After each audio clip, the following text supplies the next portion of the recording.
And the ladies cross the ages, fallen fathers from the motherland whose lives are on the pages. And the bard who said it best when he told us all the world's a stage. So fellas, grab a glass and lift your spirits to the seventh age. Welcome one and all to the Seven Ages Audio Journal. It's time once again to pour up a glass and to pull up a chair as we gather together right here in our very favorite corner of the Cross Time Pub. And as always, going in pursuit of new answers to old mysteries, or old answers to new mysteries, and this week in search of new evidence of ancient human ancestors, new pages in the ever-expanding history of humankind. A fascinating story we are writing as we go along, and enjoying a pint every now and then as well, right here in the Cross Time Pub. Joining me as always, Mr. James Waldo and Mr. Jason Pentrail. Jason, sir, are you keeping cool down there in South Kakalaki?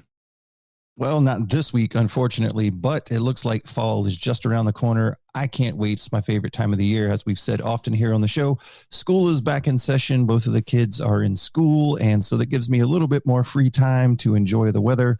So I'm definitely looking forward to it. However, fellas, I'm not looking forward to pumpkin spice everything. What do you think? Oh, I love it. Do you now? Well, you know, I may not be the biggest fan of a pumpkin spice latte. I have those from time to time. I think I have about one per year, just because. But I tell you what I do love is those pumpkin brews. I bet James Waldo enjoys those. I do. I don't necessarily enjoy pumpkin spice apocalypse this time of year every year, but there is some good fall brews. Some of them are pumpkin, not all of them, but some of them. So, but definitely looking forward to cooler weather. You know, I don't have kids in school now, but I can always tell when school gets back in because traffic gets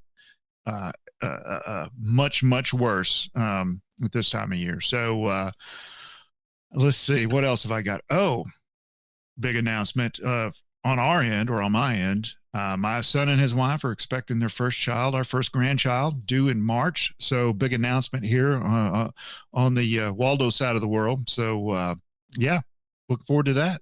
Well, that's wonderful news. That means something new for you too, right? You're going to be a granddad.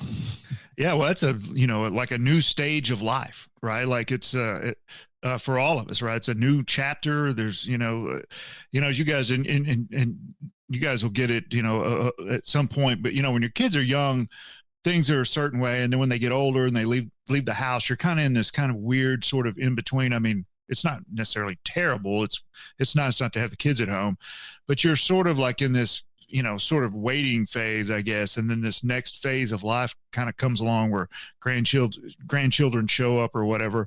And honestly, I've been kind of ready for it for a while. And I'm just, I got to tell you, I'm really, really excited and happy about it. As you should be. This is a very exciting and happy time. For me, autumn always is. Now, not to backtrack, by the way, especially in light of that really exciting news. And again, congratulations, James Waldo, as we discuss history on this podcast. And your family is literally writing its story, its own history, as every family does. But we're going to be looking at the human family tree a little later on the program. We've been waiting. Again, one of those bucket list conversations. Dr. Lee Berger is going to join us. Some of you may be familiar with his work because he recently appeared in an excellent Netflix documentary series. And yes, we are talking about Homo Naledi, this enigmatic, ancient, human-like species discovered in the far reaches of a known cave system down in South Africa. Dr. Berger is going to give us the full scoop, and I don't mean a shovel of dirt kind of scoop. No, I mean he is going to tell us all about how this came together. A fascinating conversation awaits. But yes, to backtrack just for a moment, James, beyond this extraordinary news about your family, We have pumpkin spice latte apocalypse. And then we have autumn heralding the arrival of pumpkin-spiced beers. Gentlemen like us, especially hanging out at the Crosstime Pub as we do, we like one of those things a little more than the other, but for those who can't decide or they are stuck somewhere in between, maybe they have a family member that they're trying to please, I'm now seeing that there are brews that are emulating the pumpkin spice latte flavor, but they are beer. They aren't pumpkin-flavored beers, they are beer-flavored like pumpkin spice latte. Figure that one out. Yeah, so you guys know I brew beer, and I've been a brewer for many years. And those beers, even the recipes have been around for a while, and they're really good. But here's the thing: when you brew beer, generally most people make 5 gallons at a time. So you have to ask yourself, do I really want to drink 5 gallons of this beer? How many friends can I come over and get them to, do some heavy lifting with me here? You're doing a whole lot of work that you're probably going to end up giving away. Let's face it. That's right. That's going to be something you're going to bottle and give away to all your buddies. Okay, because when it comes to those pumpkin beers, I still love them. My favorite one happens to be the Atomic Pumpkin, made by New Belgium. They put a little, habanero pepper in there, so it's just ever so slightly spicy, in addition to the actual spices that they add for flavor, and man, it has the perfect effect. But even that, I do about maybe one 6-pack. But beyond that, I stop. I'm one and I'm done. Speaking of one and done, by the way, we have one specimen that is perplexing anthropologists right now. I want to quote from the article that appeared early last month, but we're just now getting to it here on the 7 Ages Audio Journal from Phys.org. A team of paleontologists at the Chinese Academy of Sciences working with colleagues from Jiaotong University, the University of York, and the University of Chinese Academy of Sciences, and the National Research Center on Human Evolution has found evidence of a previously unknown human lineage. I am currently looking at the specimen in question. It looks very Neanderthaloid, I guess would be the term. But what is interesting about this is, yet again, rather than being something completely distinct, it seems to be a hybrid. There seem to be elements from several recognizable species, and it also is suggestive of a long-lasting question that anthropologists have had since the discovery at Denisova Cave.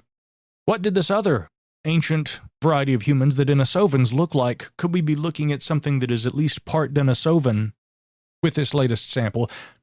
A study reported in Journal of Human Evolution details the work of a group that analyzed this fossilized jawbone, a partial skull, and some leg bones of a hominin, and this one dated back to 300,000 years ago.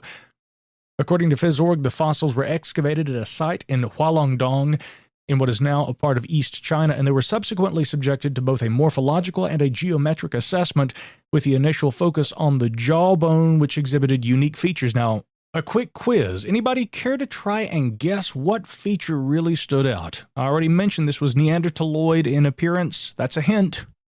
Anybody want to guess? Number of teeth? Close. Jason, you got a guess? Brow ridge. Well, that's also a good guess, but no, it really has to do with the chin. Because that's one of those defining characteristics about the Neanderthal skeletal structures, particularly around the jawbone.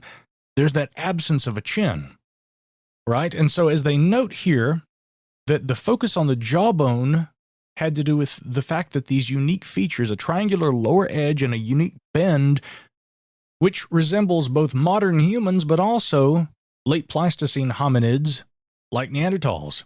Specifically, this specimen does not have a chin, which suggests that it was more closely related to older species, again like the Neanderthals, but other features seem to resemble modern hominins and also those from the Middle Pleistocene.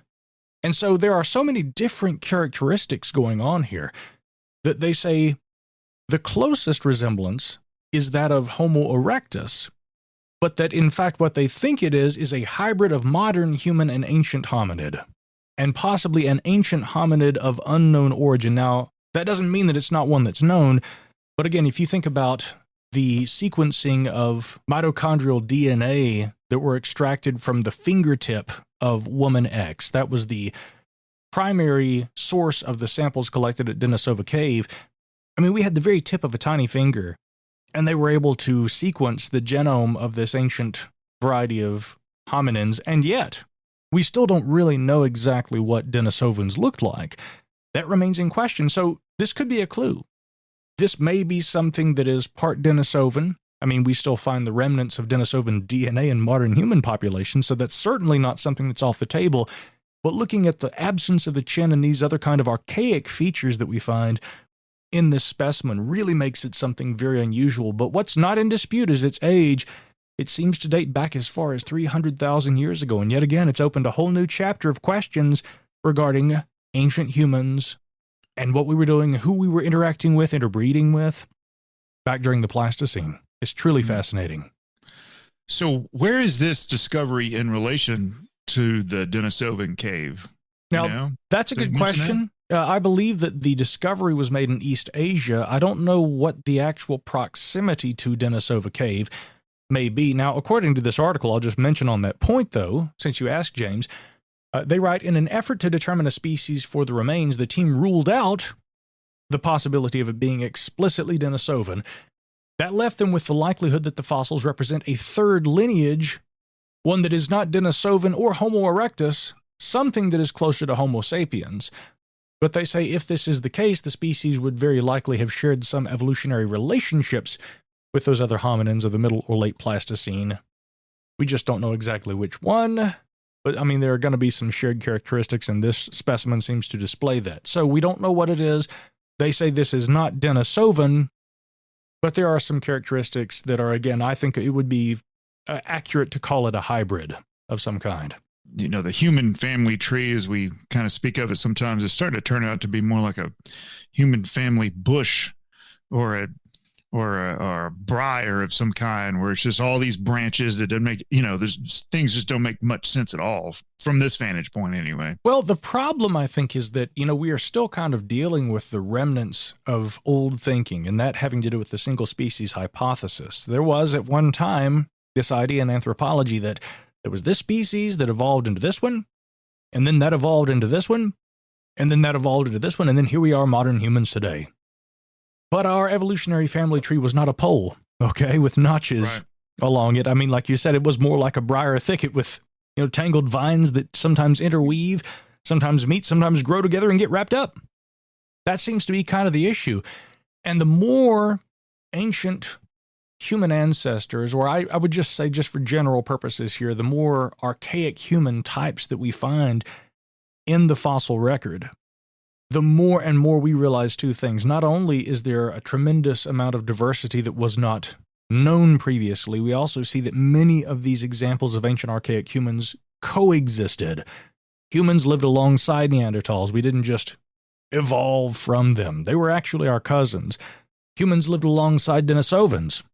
I suspect in likelihood humans may have lived alongside other kinds of hominins or hominoids that are either unknown or at least as yet unrecognized in the fossil record. In other words, what that means is we may have discovered samples, but they haven't been accurately identified as being a new species. And that kind of thing happens all the time, not just with regard to primatology or anthropology. I mean, in the biological sciences, there are many instances where a specimen is found and it sits, in a drawer or something like that in a museum for decades before it's actually recognized as having been a distinctive species. So that may be the case.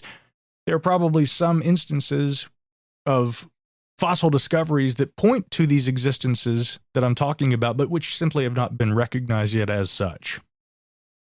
Yeah, there's a lot of undiscovered discoveries in the drawers in many physical science departments around the country and around the world.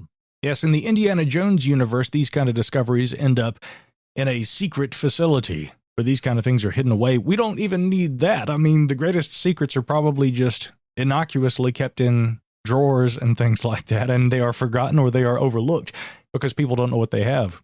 But, maybe some of these kinds of mysteries will be unveiled in the days ahead as anthropologists convene for the Arkhaios Film Festival, which I believe, here in our midst, we actually have one of the gentlemen who will be serving as a judge of this film festival. Jason, can you give us an update about this, sir? Yeah, absolutely. So again, I was selected as the jury president for the short films category. So they have feature films and short films. So I'm happy to announce that myself, along with the other distinguished jury members, have made our selections and submitted them for review. So we're looking forward to seeing them receive their awards and also enjoy the feature films.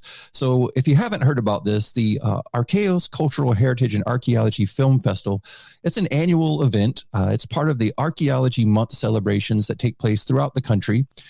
The intention is for it to be an educational event to showcase the discovery of past cultures gained from ethnological and archaeological research, and they're going to illustrate that through these various documentary films. It's also intended to encourage initiatives and exchanges between the different actors of the world within that world of archaeological films. Of course, they can begin to work together and develop ideas. And finally, they want to trigger interest for local filmmakers to apply their art and skill to both local and state histories. And so, you know, the variety of films that I was able to view were international from all over the world. Some were shorter, some were longer, but they all had a very distinct subject with a really fine focus. And some were heritage based, some were more archaeological based, and there were various categories for those films. But nonetheless, it was a great experience. Went very smoothly, and I appreciate being asked, and I think everyone will truly enjoy the film. So the Arkhaios Cultural Heritage and Archaeology Film Festival will take place October 9th through the 15th, 2023. October 9th through the 15th will be the free virtual edition, and you can see that at Arkhaios filmfestival.org. And then on October the 12th, there will be an actual film festival at the Florence County Museum in Florence, South Carolina. Followed immediately on October 13th through the 15th, there will be another film festival at the University of Pittsburgh in Pennsylvania. So again, you can find out more about the Arkhaios Film Festival at Arkhaios Film Festival, all one word, .org. So again, we thank everybody involved, and it was a great experience on my end. Yeah, that's really cool, man. It's really quite an honor, honestly, and I think it's awesome. Is there, and I'm not asking for spoilers or anything, but are there any real jewels in there? Some really good stuff. Yeah, and it was kind of obvious. I think most of us as jury members voted pretty similarly on the short films, but yeah, they were very focused. They were very detailed, and like I said, various lengths. Some are longer, some are shorter, but nonetheless done well. I did not get to see the feature films, so I'm very much looking forward to seeing those. Again, a wide variety of topics. So I think there's a little something for everyone. Again, we encourage you to check it out at archaeosfilmfestival.org. That's excellent. And yes, by the way, congratulations. One of you is becoming a granddaddy, and the other is now a judge of films in this fine genre that we, of course, explore in every installment of the Seven Ages Audio Journal. While we're talking about that, though, Jason, you want to give us a quick update also about what's been happening over on the Patreon page? Patreon continues to grow. Again, this is something that we're very passionate about. I have got new guests lined up. I've got some old familiars that you might know from earlier episodes of the Seven Ages Audio Journal. They will be returning to update us on some of the work that they have going on. We also have some surprises coming in the month of October, as well as our what's going to become our annual Halloween special show. We did one last year. It was a lot of fun. And so we're planning to repeat that again this year. So head over to Patreon. That's going to be Seven Ages Audio Journal. Just put it in the search bar there. It'll come right up. And we do have the Cross Time Pub. We also have the Digging Deeper podcast, and we also have the Green Dragon Book Club. So pop over there. Feel free to join us and check out all the extra material we have for you weekly, and sometimes even get a little extra things thrown in there like we'll have here in October. I hear they're going to be doing a analysis of the Vesica Piscis. So all kinds of really fun things to look forward to. But right now, I do want to remind you, while you're checking out all the cool things that Seven Ages offers, be sure not to miss all of our social media accounts. The boys always update our Instagram and make sure things are beautiful. So you can find the Seven Ages Research Associates on Instagram, on YouTube, and of course also on other social media platforms. But all of that can be found at sevenages.org, our official website, which I just did some cleaning, polishing, and updating the other day to optimize things and make sure always that our delivery is as it should be. So that all out of the way, all the housekeeping now taken care of, I think it's about time for us to get into this conversation with Dr. Lee Berger. This is somebody we had been hoping to interview for really a couple of years. And in the past, there had been attempts to reach him. Lo and behold, strange and cosmic as these things tend to turn out to be, once Dr. Berger's new book came out, his publicist came knocking at my door. And I very happily answered, and we were able to line something up. And boy, let me tell you, Lee is just a gem of a guy. The knowledge that he shares, truly incredible stuff, as you're about to hear when we return here in a moment for a deep discussion about Homo Naledi with Dr. Lee Berger right here on the 7 Ages Audio Journal.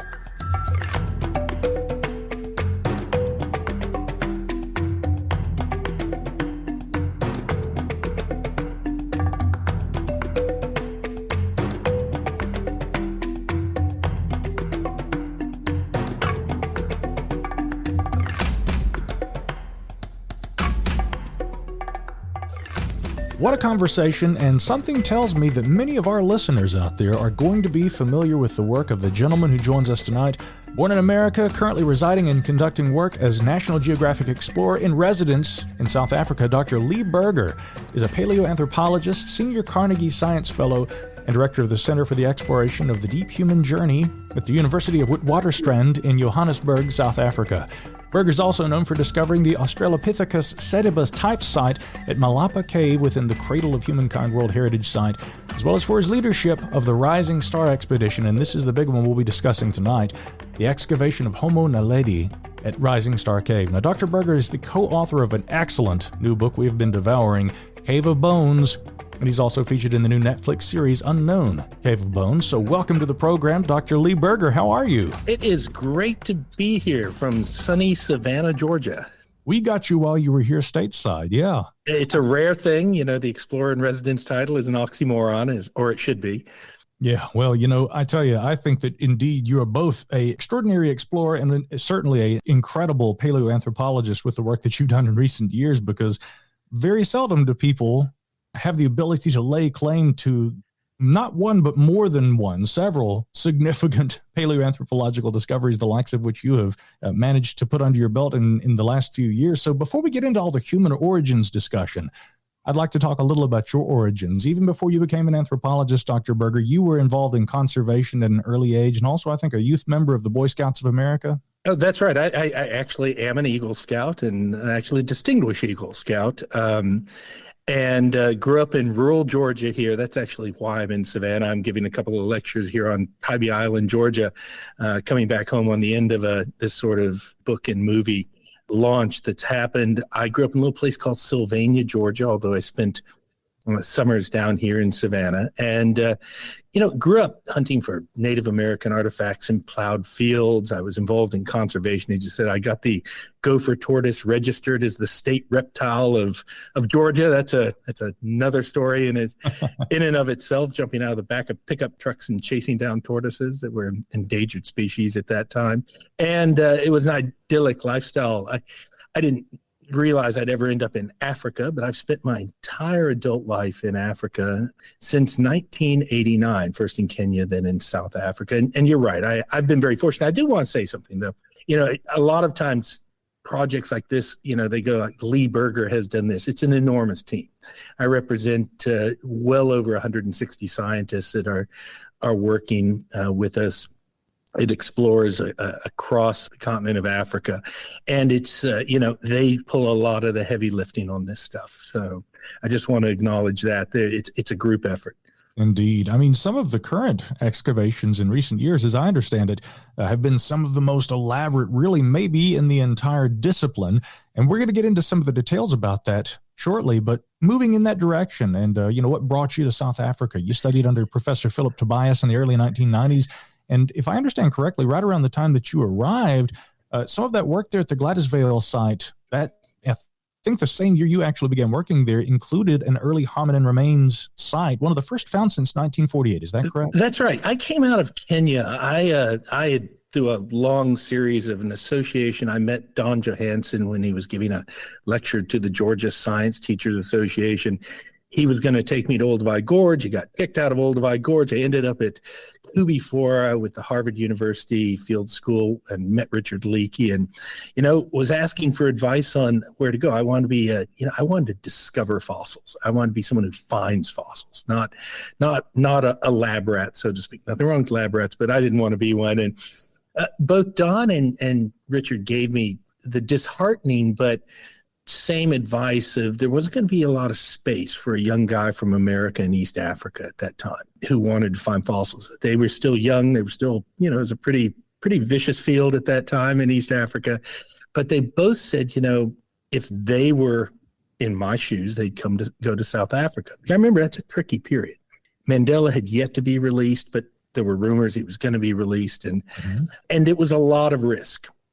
And so as soon as I heard that Mandela was going to be released in February of 1990, I had applied across the world to graduate schools, and Phillip Tobias had accepted me. And, I called him on a tiki box from Nairobi, Kenya. That's a payphone that you just slot coins in rapidly on a long distance call. And he said, oh, yeah, boy, when are you arriving? And, I landed there and very quickly started looking for a site of my own.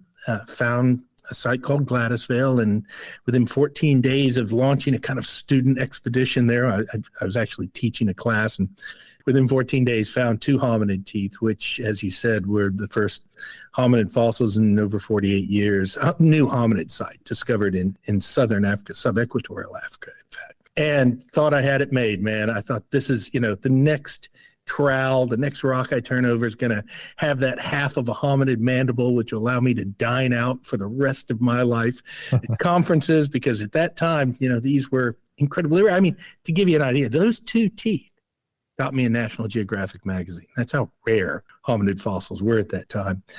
And 17 years would go by without another major discovery. I was doing science and stuff and had some other things, but those hominids were tough to find. Well, I even read in your book over the weekend that, and again, this new book, Cave of Bones, comes highly recommended. People definitely need to check this out, and we'll have it linked in the show notes. But I read at one point you had mentioned some of your professors, and there were other professionals who had said they didn't think there were significant discoveries that could be found in the terms of, hominin fossils at one point. Yeah, you've got to remember that as we moved through the 1990s into the early 21st century, there were quite literally more paleoanthropologists than there were fossils we studied. And I think that's, for anyone familiar with this field, is what made it quite let's call it a violent field in some ways. There were books written, the Bone Wars and all these sort of things. I mean, it was not an easy field, and largely because people were considered sort of special if you found even tiny bits of these fossils, because they were rare. And that mythology, and it is a myth, dominated the field, and so much so that in 2001, perhaps the most influential discoverer of hominids in this field wrote an article about the state of paleoanthropology at the millennia, and basically called it dead. There was nothing left to find. We understood the basic pathways of human evolution. We should stop training paleoanthropologists. It's ridiculous to have a field that has more paleoanthropologists or scientists than it does fossils they study. You shouldn't be allowed to handle a fossil if you haven't already handled one in the past. Sort of the Shaker idea of how to do fossil hominids. We should stop training young graduate students. And fieldwork the ability to get grants to do fieldwork just died. And I lived in that world up until the discoveries at Malapa that you mentioned with Australopithecus sediba in 2008. And I discovered the site. I didn't discover the first fossil there. My 9-year-old son, Matthew, did. That's a fascinating story, by the way, and that's exactly where we were headed. Before we get to Homo Naledi, let's talk a little about that incredible discovery that your son actually helped with. I had been exploring. I had been a believer in the discovery of new sites, new fossil hominids. I thought that mythology that was nothing left to find was wrong, but I was becoming the poster child for why it was right and true. I was investing time and resources, and people would point to me and say, see, there isn't anything left. And I was actually involved in a committee search at my university to replace myself with a laboratory scientist to study the historical fossils that had been found. And that's a very disheartening thing to do, by the way. I imagine so. I'd risen very rapidly. And I was sitting at home in December of 2007. And I was doing, I guess, what our generation does or did when, you were soul searching. I was surfing the internet for, what am I going to do? And I became the last human being on Earth to discover Google Earth. And I had these coordinates from an expedition I'd run in the late 90s, and I put them in. They were all wrong because there were these built-in deliberate errors in the GPSs of the late 1990s. The U.S. had controlled the satellites. And I started seeing these sites, and from space went out searching right next to where I'd been working, that site of Gladysville, a kilometer away. So that's what's at, just over half a mile away. I discovered this little site. Second visit, my son, then 9 years old, Matthew, I said, go find fossils. 2 minutes later, he says, Dad, I found a fossil. And my life and his changed forever at that moment. It was a clavicle, turned out in a block with skeleton in it. We found first one skeleton, then two skeletons. It became this incredibly rich site. At that time, two skeletons had never been found together of any ancient hominid in Africa. We named it Australopithecus sediba, 2 million years old, a Homo-like Australopithecine. And, I thought I'd won the lottery. That was it. I just built this incredible team. I experimented with open access, which I'd been passionate about because I was now in control of these fossils. And it was a glorious, glorious 5 years of discovery and working with this science. But I quit exploring, and that was I think that was the message that I learned from there, because you better not stop exploring, even if you win the lottery. It's like, buy a lottery ticket twice if you won the lottery, because you won't win it if you don't. Yeah, well, I'll tell you this. I mean, there are people who win the lottery and they're lucky if they do so once. But now you, my friend, very well may have been one of those very, very lucky two-time winners. The story that you just told is in itself so incredible. But then I watched these videos of Rick Hunter shimmying down through a little hole, barely, maybe smaller than a manhole, to get into this, virtually inaccessible portion of a cave that we thought was fairly well mapped. And yet there was something else incredible that was discovered there. I think it's time we head in that direction and talk a little about the discoveries, of course, that are the main focus of your recent book. So let me just say that when you say it's the size of a manhole, that's about as generous a thing that you could ever say, because it's actually the spaces to get down into the cave, which you're talking about the Naledi chamber in the Rising Star cave system in South Africa, where we discovered Homo Naledi in 2013 and have been continuing that since then. And it is, of course, the more recent discoveries are subject to this book.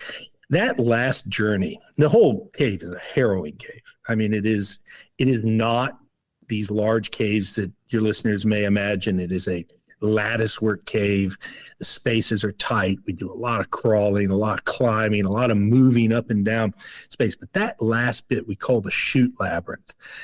That chute is a space I thought I'd never be in until July of last year, and I lost a bunch of weight and got in there. But the spaces there compressed down to 7.5 inches in width. Now, to put that in perspective, when you're wearing a helmet, that means that your helmet's touching both sides of the wall and you can't turn your head.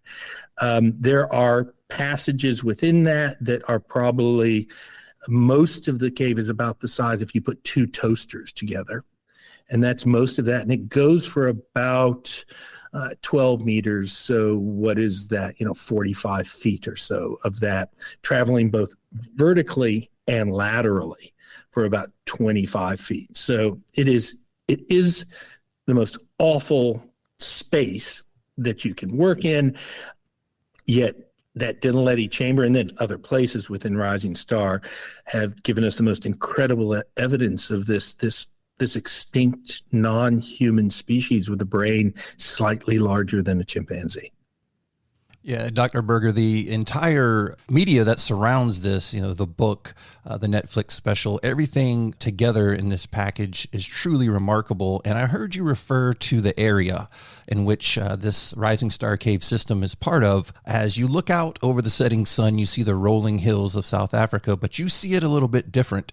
So while we've just described the internal structure of some of the cave system, tell us about how difficult it is to find something in this environment, and how big are these cave systems? You referred to it at one point as being like Swiss cheese. Yeah. So the area sits, first I have to, I guess, describe the area. It sits just outside of Johannesburg. Johannesburg, Pretoria area, that combined area, second largest metropolitan area in sub-Saharan Africa. Enormous, huge population. But right on the edge is this ancient rock that wraps itself in a band. And that rock is a dolomitic limestone that dates to about 2.9 to 2.1 billion years ago. So, you're talking about something that is between 40 and 60% the age of the Earth, planet Earth. They're sedimentary rocks. They have fossil stromatolites in them. They've been distorted by both uplift in Central Africa, which has caused cracking, but also these sort of chance large meteorite strikes, which include the Vredefort impact crater, one of the largest impact craters known on the planet, which occurred just to the south of there, which has shattered this stuff. And when you shatter a sedimentary rock like that, which is made with a lot of calcium carbonate in it, what happens is water begins to flow through it, and you get these phreatic systems underground. As it approaches the surface, tree roots begin to get down, and the water flowing through that erodes the dolomite and creates cave systems, literally hundreds and hundreds of kilometers of them. But again, most of them are not these giant cavernous things. They're these narrow passageways that are lattice caves. And, I use in the book the kind of description which comes to mind when I look at them of giant skyscrapers that are buried. If you could imagine a post-apocalyptic world where a city like New York is buried under, say, 800 meters of solid rock, and all you can do is enter these skyscrapers through tiny little holes, and there are these skywalks that link them, which are the cracks and passages. We can only go down sort of 30 or 40 meters into them before we hit a water table, but they continue on down deep into this, into the base of those bedrocks. And those are the places that we explore.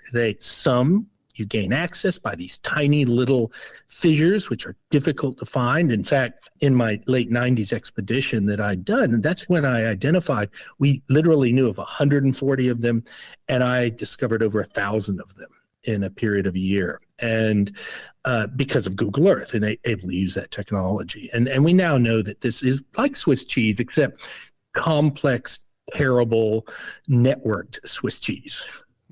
Right. Yeah. It's truly remarkable. And, when you see the graphics that you've produced in some of your presentations, where you can see the side view of just how difficult some of that transversing through that cave system can be, it is truly remarkable that anyone was able to get in there initially. So as we get into more about the cave itself, tell us about the recruitment and the explorations of Pedro Boshoff, Rick Hunter, and Steve Tucker. Now, we've already mentioned Rick, but I thought this was a very endearing story. So tell us about those three. Absolutely. So I had reached a point in the Sediba journey in 2013 where I was locked out of the site. We were making these wonderful discoveries, but we'd started finding things like organics and things that people didn't expect and preserved in these caves. And so I had been building a laboratory of the site. But of course, we couldn't work at that time. I realized I hadn't been exploring. I decided I wanted to use the map I'd created in the late 90s to actually go down underground, because there was another mythology at that time that existed that it wasn't worth looking in these deeper caves because they were young. The older caves were eroded at the top, and the younger ones were forming underground. So there was nothing worth looking in, but I wanted to see if that was true or not and use this map, because that was built on the previous model where we didn't think there were very many of them. And as I was deciding how to explore those, Pedro Boshoff, former student of mine, walked into my door barefoot and broke, and said, would I give him a job? And it was remarkable because he was a caving buddy of mine in the 90s. So I said, yes. I told him what we want to do. He went out. I got a motorcycle bought through the university, which is a miracle in and of itself for anyone who's ever been an academic. And he found out he was not physiologically appropriate to get in most of these spaces. So we enlisted Steve Tucker, Rick Hunter, two young, skinny, agile, insane young amateur cavers, and showed them what we were looking for and sent them out. And of course, in September of 2013, they were exploring the Rising Star cave system. It's a terrible story. Steve backed into an alley to take a selfie, and his feet went down the shaft that I was just describing as the chute. He says it goes. Down they went without knowing if there was a way out or a bottom out through those terrible spaces that I was describing before, and dropped into the Dinaledi chamber where they saw bones. They brought me pictures. They didn't know what they were. I saw this laptop open up and saw images I thought I'd never see. Lying on the floor of a cave was clearly a primitive hominid, just literally parts of it lying on the floor of the cave. I thought it was one skeleton because you only find one skeleton, of course, if you do. I didn't know how I was going to work. I first sent my 15-year-old very skinny son down there to make sure because these were amateur cavers. I hardly knew them. And, I was about to risk huge things. National Geographic funded an expedition that we called the Rising Star Expedition. I recruited the first scientist to fit through there through a Facebook ad looking for skinny scientists. And, and it was an incredible journey. I had to invent an entire way of doing this expedition in a way that, no one, as you said earlier, I don't think anyone had ever done, and very dangerous, very difficult. I modeled it on my friend James Cameron and Bob Ballard's undersea exploration sort of command center, because I knew I would never fit in there. Miles of cabling, security cameras that were used just to view people, intercom systems, all of that. And within a week, we had the richest hominid site ever discovered. That was just remarkable. Again, ladies and gentlemen at home listening, imagine doing it once in your life. But here we have two instances where, these are not just unique discoveries. They are discoveries that could, and actually I think have, rewritten our understanding of the paleoanthropological human family tree. This is incredible stuff.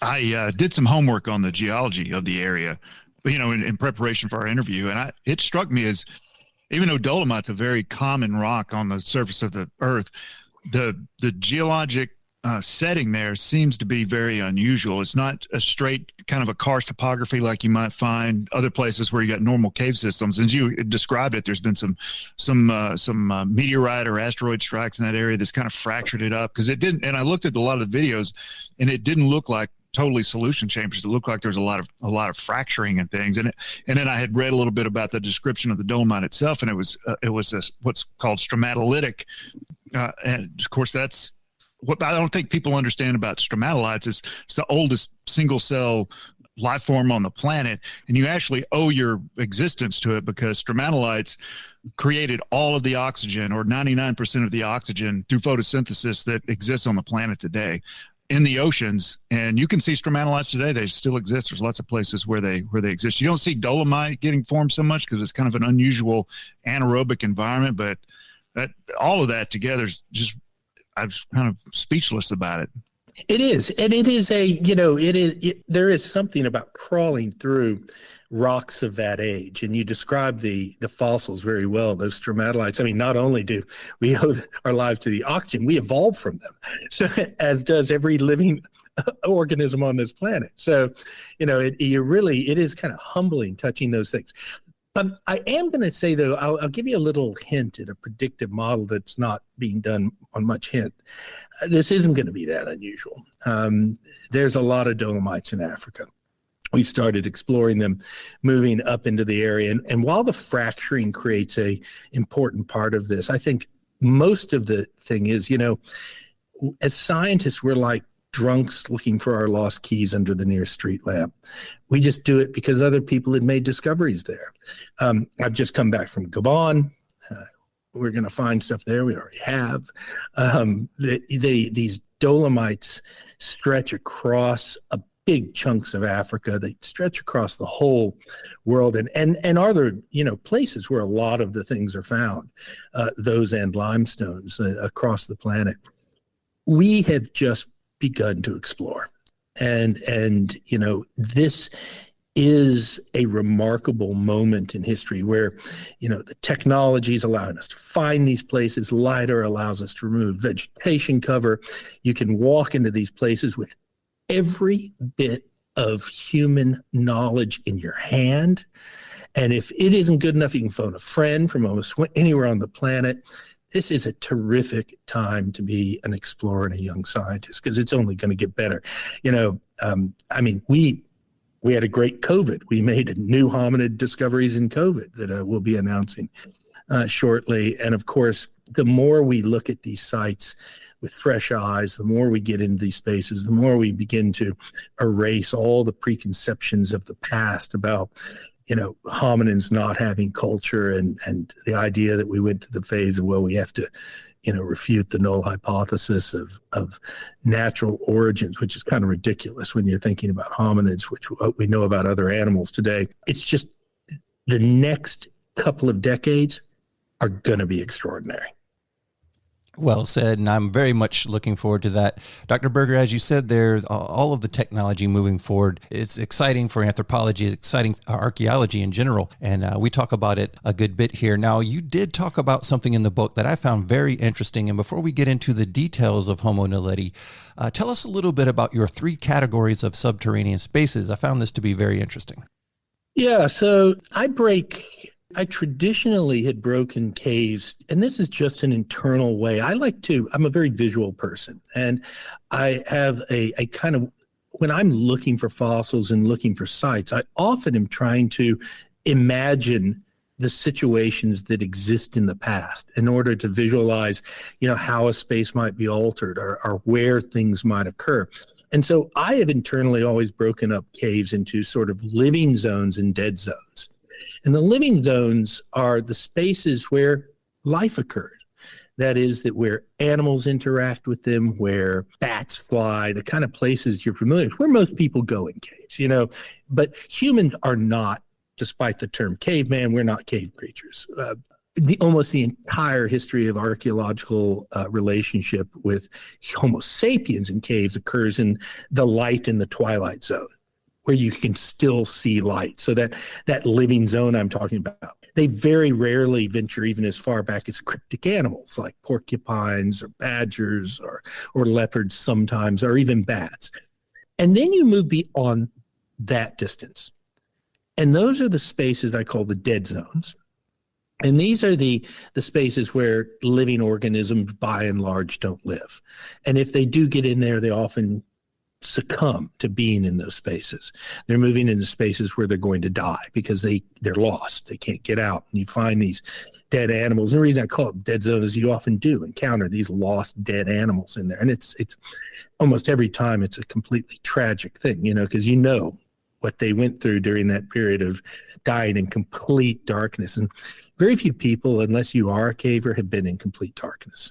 You can't be in complete darkness on the surface of this planet. The sky lights you. There's always ambient light in the darkest places on the surface. But to be in a cave in that dead zone that I call it is true darkness, silence. Your senses change. You lose taste. You lose the sense of smell. Your hearing is reduced because these aren't important to you.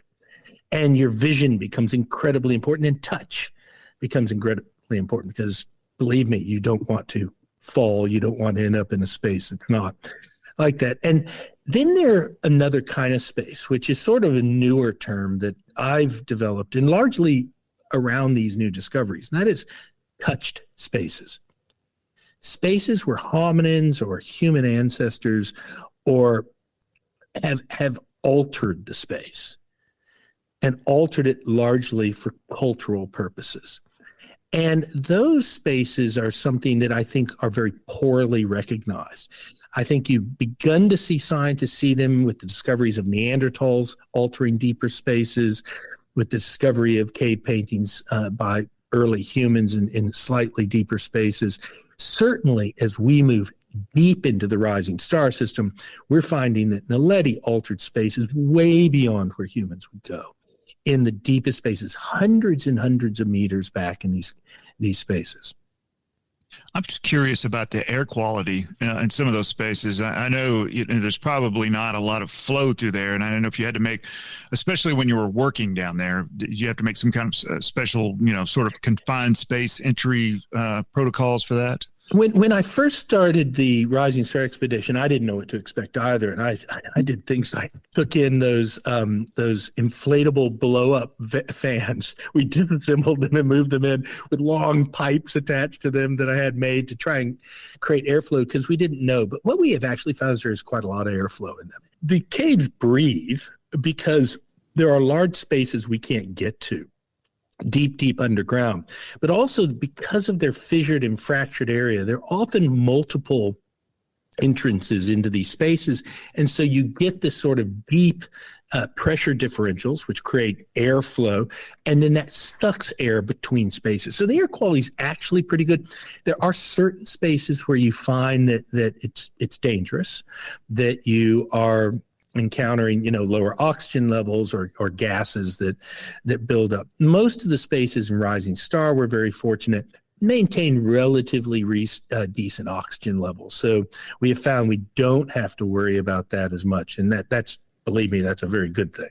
Yeah, absolutely. It's one of those questions I was also wondering about. But again, when you get into this situation, and we're getting back to the discussion of Homo Naledi and just how difficult it is to access the cave. But before we get to the full story of the discovery, the pictures that were brought back from Steve Tucker and Rick Hunter, and eventually by your own son going down there with measuring devices and the scientific camera, you prepped him for that to get those better pictures. I want to establish just how rare, exceedingly rare it is to find things just laying on the surface in the bottom of that cave.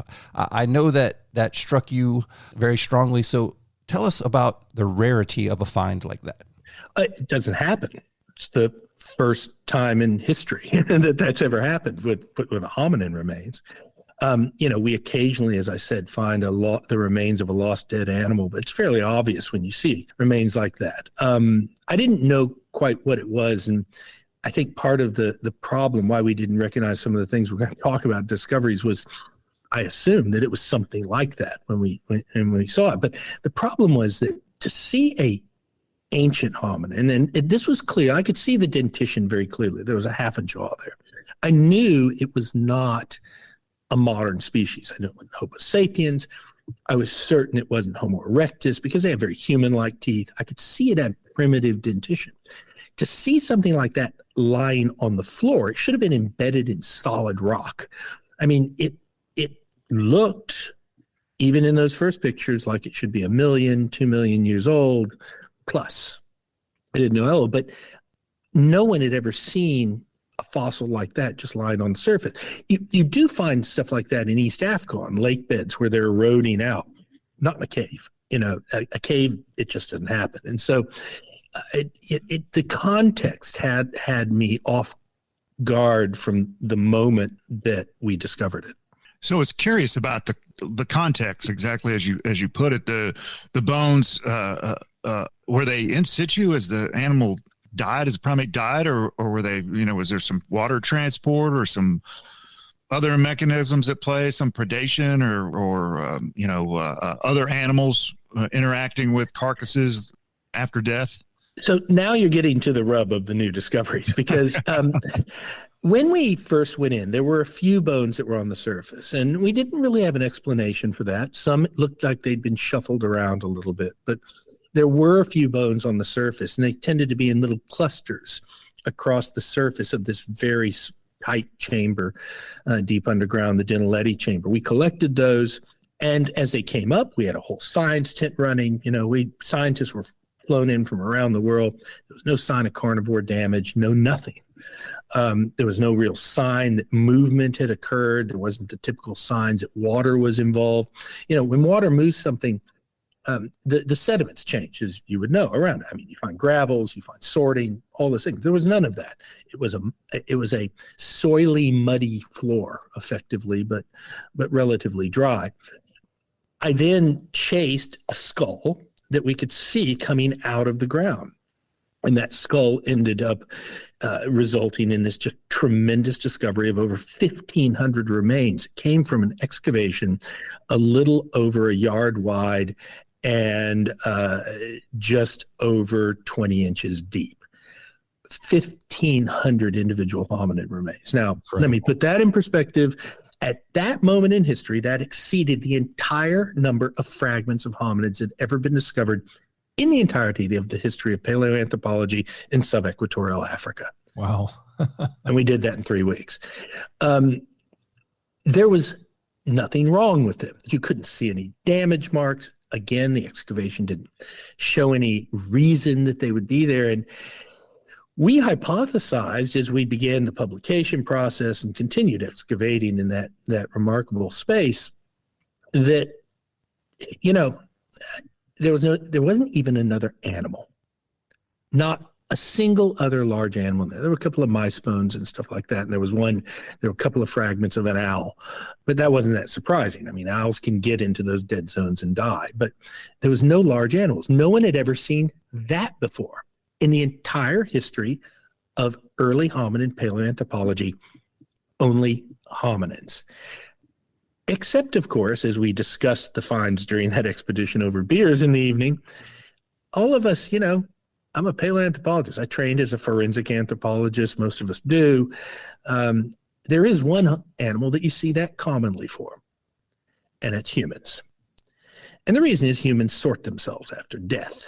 And we're not the only animal that does, are the only animal that does that. And so you do often find these accumulations of humans and nothing else. And so that's where we developed the initial hypothesis that this was a deliberate body disposal site, which when we announced Homo naledi in 2015 as a new species of in the genus Homo, but with an incredibly small brain and very primitive body, that part was greeted fairly well scientifically. The idea that they were deliberately disposing of their dead, and we use those words very carefully, was greeted sort of like a lead balloon can fly. It didn't reach a lot of audience because at that period in 2015, that was our gig. That's how we defined humans. Mortuary practices, large brain hominids only do that. And we were touching into a realm that was seen as solely that of Homo sapiens. At that time, it was even really not recognized Neanderthals did anything like that in any real way. So we were really treading on areas. And I was very worried when we made that announcement because I thought maybe I was putting forward, the greatest sin of a scientist, an untestable hypothesis. Because we thought it was this giant bone bed. How could you find those densities if it wasn't some kind of bone bed? I'm like, because, it's got to be, even if they're dumping their bodies in there, that's kind of a natural process, if you will. Of course, it wasn't. Now, one has to, of course, imagine, though, that in terms of just pure utilitarianism, I mean, there would be easier places that a body could be disposed of. The fact that they were apparently, again, if this idea holds true, if they were taken that deep into the recesses of this cave, a very difficult place to get to, and they were placed there, is there some sort of potential significance? Obviously, we would never know, but I mean, we could interpret. In your interpretation, Dr. Berger, what does that mean? Well, I don't say never. Let me just say that. Don't say never. Because, of course, firstly, we found out that they weren't just taken in there. The recent work that we've done hypothesizes that we have found graves, that they were taken in there. Holes were dug into the floor. Bodies were placed in a fetal position in those holes, and then they were covered with the dirt that came from those holes. That's what we found. Is that a grave? It's certainly it's what we would call a grave in a Homo sapiens. But of course, these aren't human. And so they went to an extreme place. And yes, I know people say, well, the entrance must have been easier, whatever. That doesn't matter because we have no evidence it was easier, but that wouldn't matter. Whatever that entrance was, it was restricted enough, only allow Naledi in. Think about that. Other cryptic animals didn't get in there. So oddly, that itself is likely evidence that it was probably as hard as it is to get in. Now, remember, they're not human. They have a much more delicate body than us, a smaller head. So that passage in that looks horrible to us big, clunky, non-cave dwelling creatures as we struggle in those spaces probably wasn't as difficult for them. However, I do kind of laugh every time humans go, why in the world would they go to such trouble to dispose of their dead in a place like that? And then, I'd ask you to go look at a pyramid or go look at a cathedral.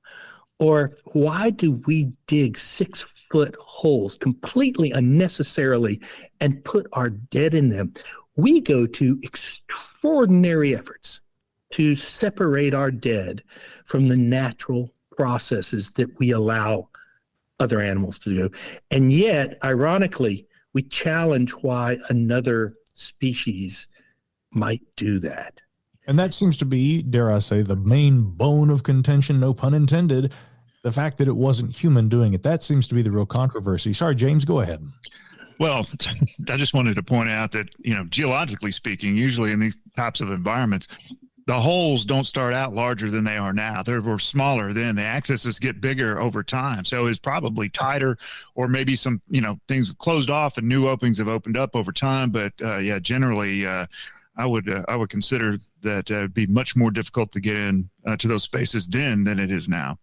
Absolutely. And the fact, again, I just point to the fact there aren't other animals there.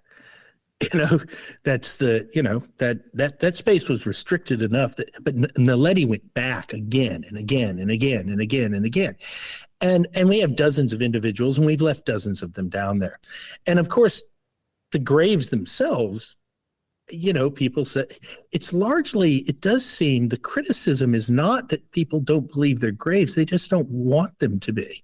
People focus on the idea that's too hard to get to. Why would they do it? And, my 37 colleagues and I who are on these papers, we believe we have met or exceeded the evidence that have been used for more recent ancient human burials.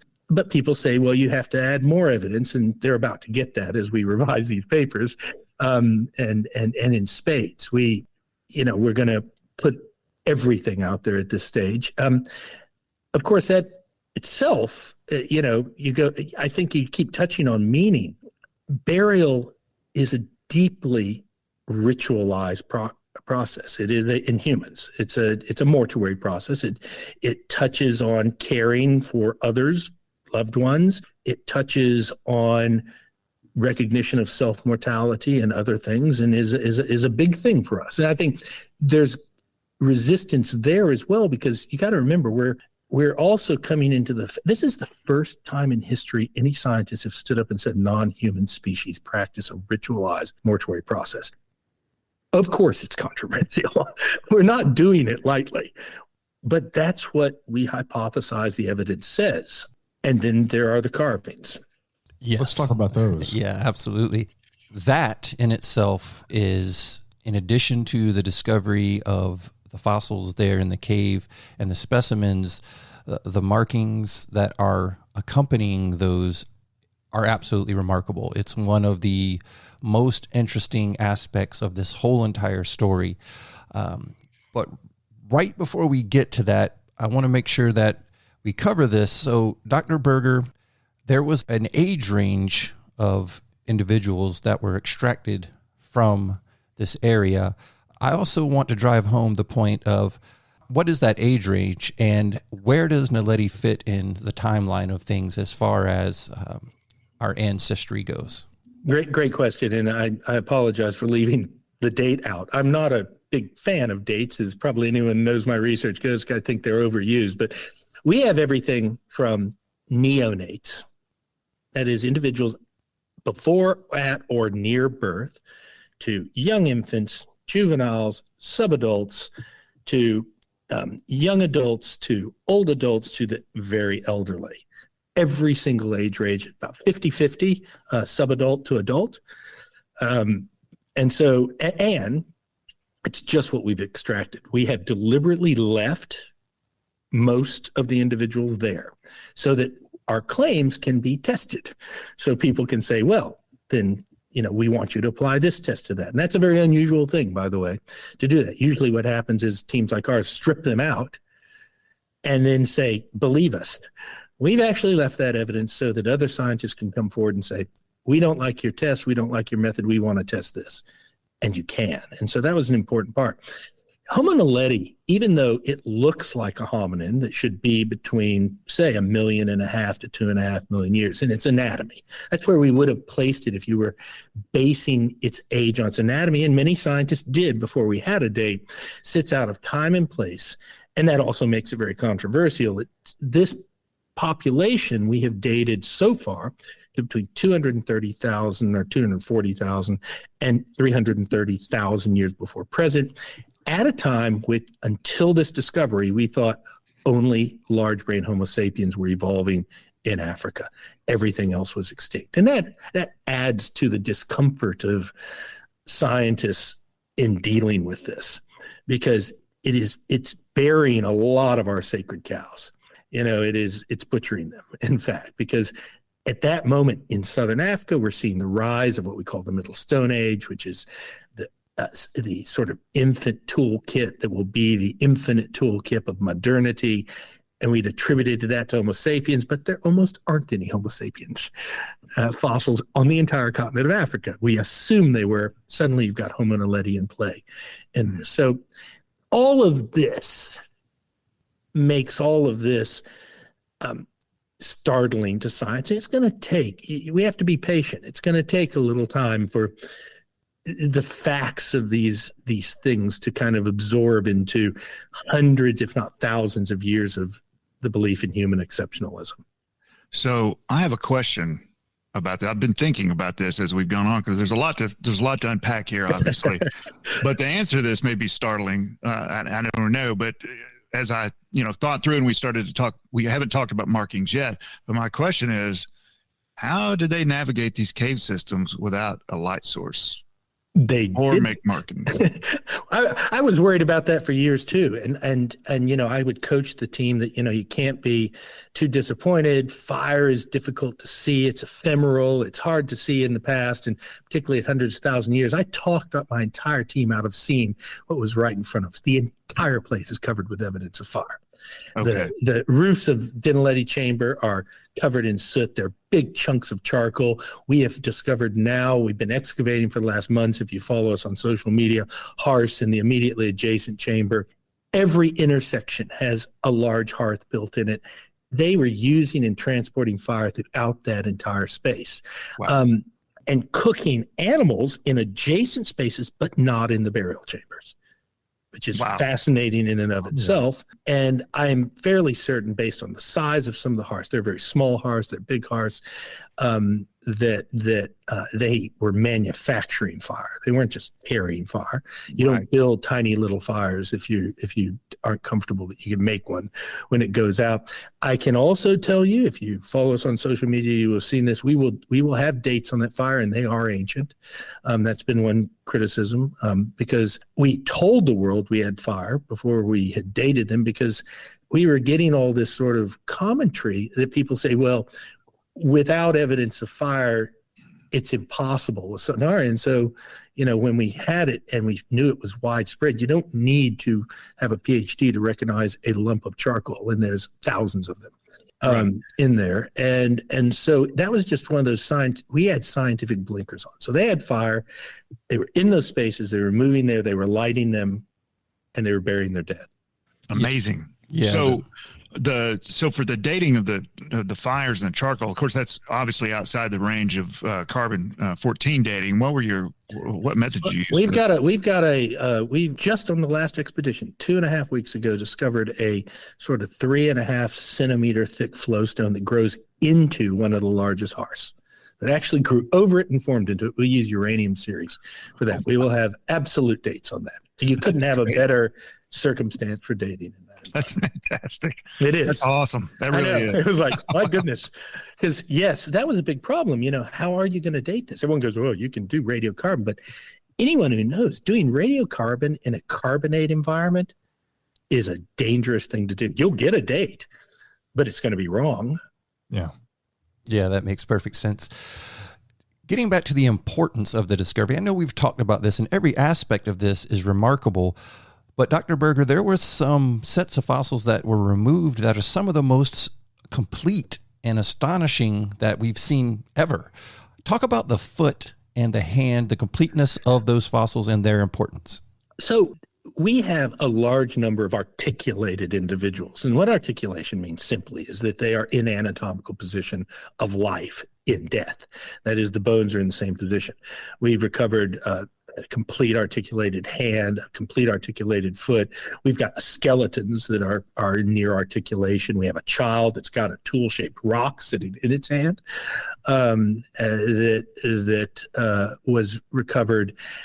We didn't understand that at first. And what our idea was we were just assuming that whole bodies had been brought in there, but we couldn't understand how they were buried if they were just brought in there, because there isn't sediment being brought into that cave by fluvial action or any other action. And, because the only sedimentation is occurring by the trickling of dust and airborne dust in these very low currents and what's coming off the wall of the cave. And that's a really very slow process. And how would something with flesh on it be buried that rapidly? Of course, that's when we realized that we had graves, holes dug, that explained that to have articulated remains, and we have lots of them. In fact, eventually we're working on AI programs now that are going to put all these individuals' bodies back together, or big portions of them, because they're buried in little clusters. Some of them have been disturbed. Some have been dug through to put another burial in. But many of them are in their approximate position of where they were. We just, because we were treating it as a natural event, we didn't recognize that initially. But luckily, because we excavate with the most modern standards of photogrammetry, we're able to go back and reconstruct that, which is one of the benefits of working in the 21st century that we didn't have even in the 20th century. As you got into the excavation and you realized what you had, you decided to make what some might call a risky decision to do some live media from the site. So tell us about that idea, why you thought it was so important, and what are the logistics of filming in a location like that? So when we were in the first expedition, I realized that this might be a singular opportunity. The idea that this was a site that was perhaps the only time we would ever see a hominid fossil excavated live. And I am not a fan of science being done behind the curtain of Wizard of Oz. I think it's what built the distrust in science we see across America and across the planet today, because we scientists have a habit of saying, oh, we've made a discovery, let's hide away in our laboratories, let's do the analysis, and then we will reveal the end product of that to the world. And then are we surprised when people say, I don't believe you or I don't trust you? And so I believe we should share that with people and let them see, warts and all, everything that happens. And we did that and have continued to do that. As you know, when I discovered the symbols, there was a cameraman with me. I lost 50 pounds and got a little over 50 pounds, got into the space, 47th human to do so, and discovered those carvings on the wall. And you can watch that happen. You can see it happen as it did. And I believe people will trust our output as scientists more when they can see that and understand that we're human too. We're formulating the hypotheses, and you can see the evidence both discovered, analyzed, and the end result of it. And I think that's commendable, especially given the seriousness of the discoveries being made. And as we're kind of closing things down here, Dr. Berger, really the excavation at a Rising Star Cave is unprecedented for all the reasons you described. And of course, that having to do with the broader implications of what was found there and how that fits into the human family tree. For you, what did you learn from this entire process? And what does that mean when you try and convey all of this to people who ask you questions about it? That firstly, that we must fight against things like backyard syndrome, the idea that we think we understand a space that we're in. It's a phrase I've used for years, the idea that we often see the places we know the best, we see them the worst, because that's where our brain works. It hides, things from us in places we're familiar with. And I think the discovery of the etchings on the wall, they were right where our people passed all the time, but I knew I would never be back there. So I had a very different way of looking at that space. Secondly to that, so, avoid that at all costs. But secondly, that we have failed in part in human evolution by not recognizing that that these hominids, our ancestors and relatives, and not all our ancestors, have cultures of their own.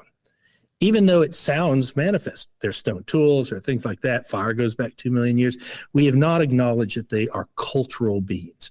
And in doing that, we have missed culture. We have not seen the stacked rocks, the hearths, the structure they built, the carvings on the wall, because we have treated them as if they are a non-cultural animal. And I think that's been a terrible mistake. And I think the recognition and what's come out of Rising Star is going to transform that in this field and allied fields. Yeah, brilliantly put. And Dr. Berger, I have one final question for you this evening. Looking through this book that you've produced, a remarkable piece of work, but there's something that immediately jumped out at me, and it was the presence of those markings that you used in the book and throughout the book. It's that recurring theme, and it caught my eye because I really love symbology. And so the presence of it being so prominent in the book made me believe that it meant something very important and very striking to you. Tell me about the markings that were found in relation with the cave, and how did that strike you? How did it sit with you? So firstly, I'll tell you a very personal thing, which I relate in the book, but it's uncomfortable even reiterating. I had a almost transcendent experience when I discovered them. I had an optical light shift, which caused them to float. And you can read all about that, but they floated just like you see, Queen's Gambit, the chess moves, or A Beautiful Mind thing. And that affected me very deeply. I understand scientifically why it occurred. I shifted the light from a white light to a UV light, and it caused that. But I think the most critical thing, that the reason that they've become so important, is these are shared symbols. They're not just, we use these symbols. If you look at these symbols in the pages of the book and in our papers that we publish, you'll recognize them. We use them in mathematics. We use them in music. They had meaning to Naledi. They have meaning to us. We don't know if that's a shared meaning. They're also used by Neanderthals. The oldest images, the only real images that we know can contribute, are the same symbols. And I think there is something in there that is going to be profound. I do not know what it is. We have many of them. We have hundreds of symbols that Naledi carved. They carve them in a space that they're burying their dead in. They have meaning to them. But I think we may be on the verge of using this potentially as a Rosetta Stone to our own mind. Because I'll tell you this, where you also find these symbols? When you give people psychedelics and ask them to draw what they see, they draw these same symbols, exactly these symbols. And maybe we are seeing into, perhaps these are the symbols that allow us to speak language or allow us to formulate thought, inner thought, or mathematics. I showed the triangle. There's a profound triangle that you can see. It's an equilateral triangle. And I showed it to a Carnegie physicist, and he went, they knew math. Maybe. I don't know. But I think that we're on the edge of testing those kind of profound, deep questions about ourselves by finding the first non-human doing this. That is just incredible.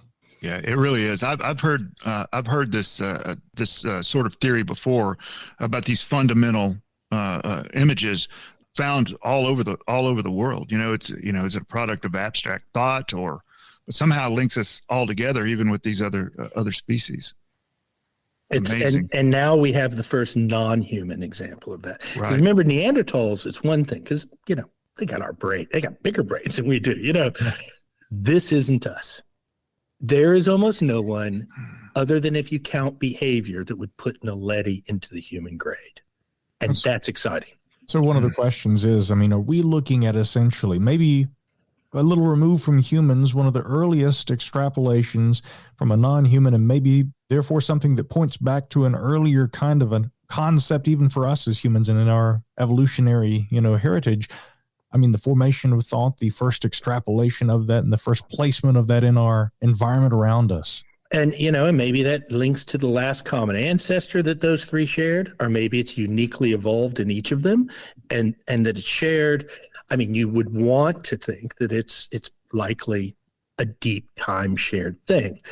I think we're on the verge of probably testing that. We will know, I will tell you this, I allude to it at the end of the book, we will know the relationship of Naledi, if any, to us. That's coming. And we'll also know some cooler other things. The best stuff hasn't even come out yet. Well, it sounds like we're going to have another conversation at some point in the future, Dr. Berger, and I want to thank you personally for being here with us tonight. This has been worth the wait, and we've followed you for years. We're going to keep following you because I cannot wait to see what comes next. And just quickly before we wrap up, what is actually coming up as far as what you can talk about, and where can people find you online? So you can find me at Liar Berger on Twitter, Prof. Lee Berger on Facebook, LinkedIn, and all through the National Geographic web pages and social media. But the molecular evidence is coming, and it's going to blow your mind. I have no doubt. Dr. Lee Berger, it has been a pleasure, and thank you for joining us tonight. My pleasure, and I can't wait to be back.